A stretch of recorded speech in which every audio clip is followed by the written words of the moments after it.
So these are the new containers at the recycling drop-offs throughout Lycoming County. We're now combining our plastics and metals into one container. So our plastics are fairly light, and to help with transportation, we have those heavier metals going into the material as well. And we changed the size of the openings. One, to eliminate bags going into the containers, because as you saw on the pre-sort line, the guys have to physically stop the line to rip open the bags to see what material may or may not be in there.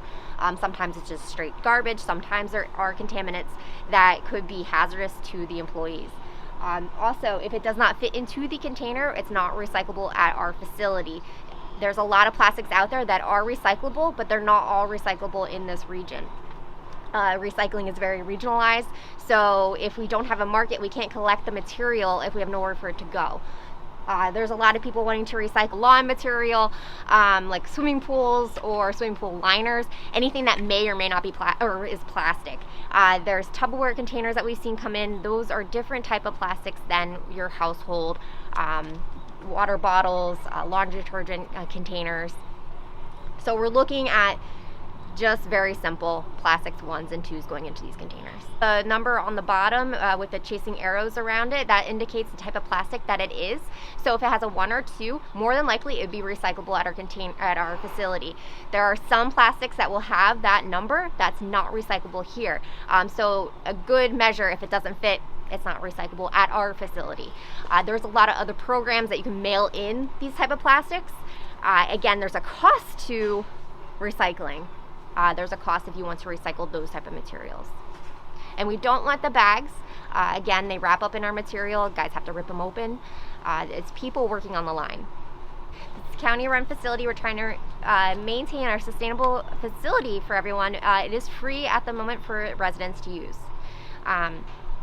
The material that's left on the side, that is up to the municipality to get rid of. So that is a cost to the municipality, so a cost to the residents of that municipality by leaving that, material to the side.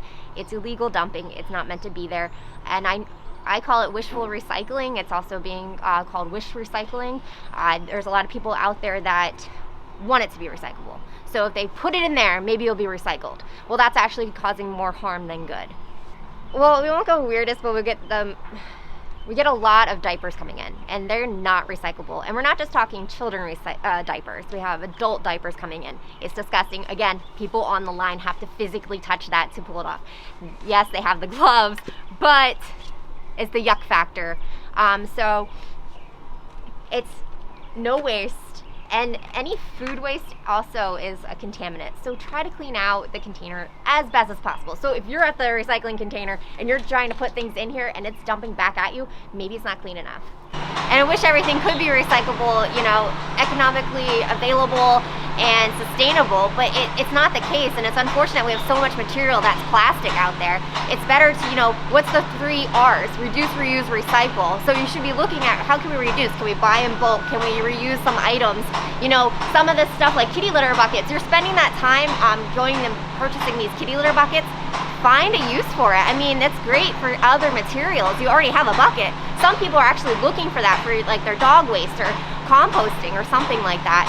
So find a way to reuse. And lastly, if it's recyclable, recycle it. And unfortunately, a lot of things have to end up in the landfill.